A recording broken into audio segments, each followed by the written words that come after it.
Hello friends, வாங்க இன்றைக்கி B for pulao, M for matar paneer எப்படி பண்ணான்னு பார்க்கலாம். அதுக்கு குக்கர் அடுப்பில் வச்சு எண்ணெய் சூடாக்கிக்கலாம்.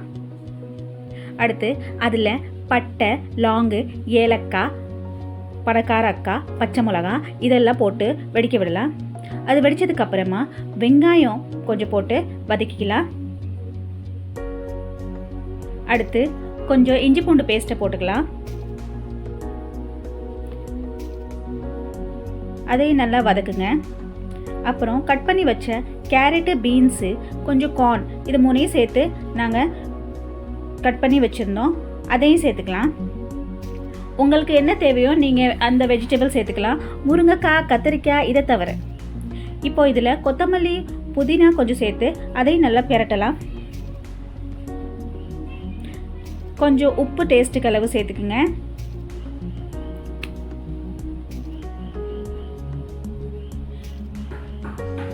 இப்போது கழுவி வச்ச அரிசியை சேர்த்துக்கலாம். 2 டம்ளர் அரிசிக்கு 3 டம்ளர் தண்ணி. இப்போ இதை நல்லா கிண்டிட்டு தண்ணியே சேர்த்துக்கலாம்.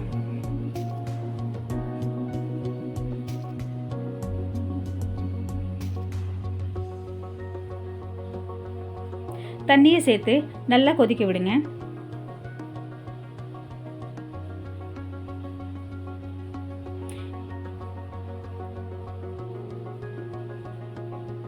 இப்போது அந்த அரிசி நல்லா கோவத்தில் கொதிச்சு வரும். அந்த டயத்தில் குக்கரை மூடி போட்டு 2 விசிலுக்காக விட்டுருங்க. அடுத்து மட்டர் பன்னீர் எப்படி செய்யலான்னு பார்க்கலாம். கடாய் அடுப்பில் வச்சு எண்ணெய் சூடாக்கி பட்டை, லாங்கு, ஏலக்காய், பணக்காரக்காய் இதையும் சேர்த்து வெடிக்க விடுங்க.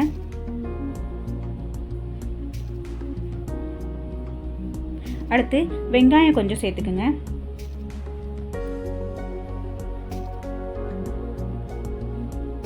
அடுத்து தக்காளி கொஞ்சம் சேர்த்துக்குங்க. அதையும் நல்லா வதக்குங்க. உப்பு கொஞ்சம் சேர்த்துக்கலாம்.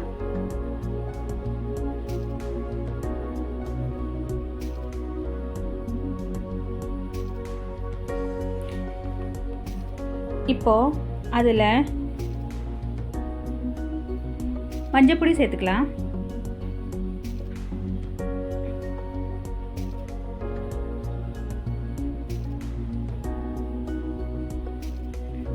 இஞ்சி பூண்டு பேஸ்ட்டு கொஞ்சம் சேர்த்துக்கலாம்.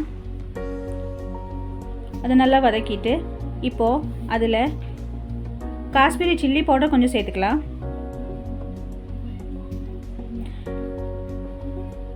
இந்த மசாலா போட்டு நல்லா வதக்கலாம். அடுத்து இப்போ இதுக்கு ஒரு பேஸ்ட் தயார் பண்ணணும். அதுக்கு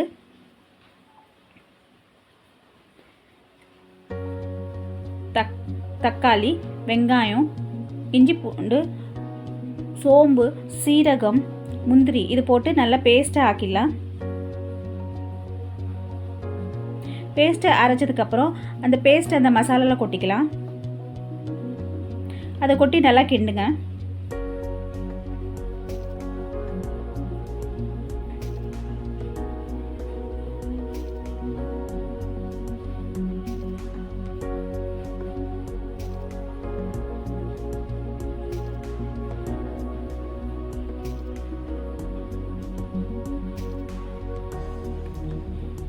கொஞ்சம் தண்ணி சேர்த்துக்கலாம்.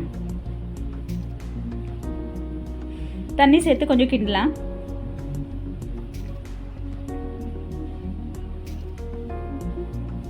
இப்போ இதில் எண்ணெய் பிரிஞ்சு வரும். இப்போ மட்டரை சேர்த்துக்கலாம். மட்டரை சேர்த்து அதை நல்லா கிண்டலாம்.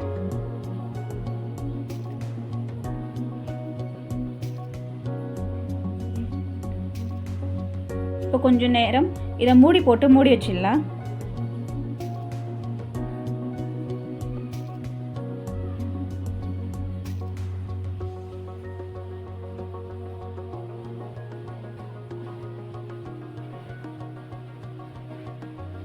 இப்போது எண்ணெய் நல்லா தெரிஞ்சு வந்துச்சு. இப்போ இதில் தேவையான அளவு தண்ணி சேர்த்துக்கலாம்.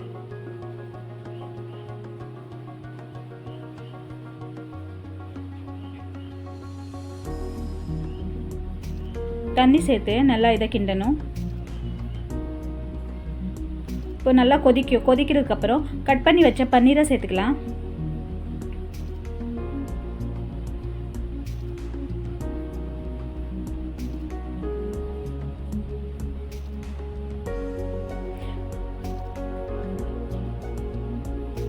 பன்னீர் நல்லா வெந்து வந்துச்சு.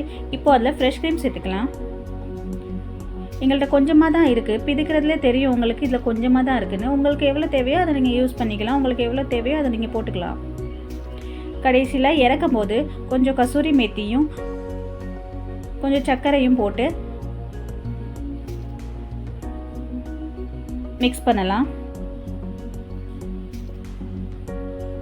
அவ்வளோதான், மட்டர் பன்னீர் ரெடி.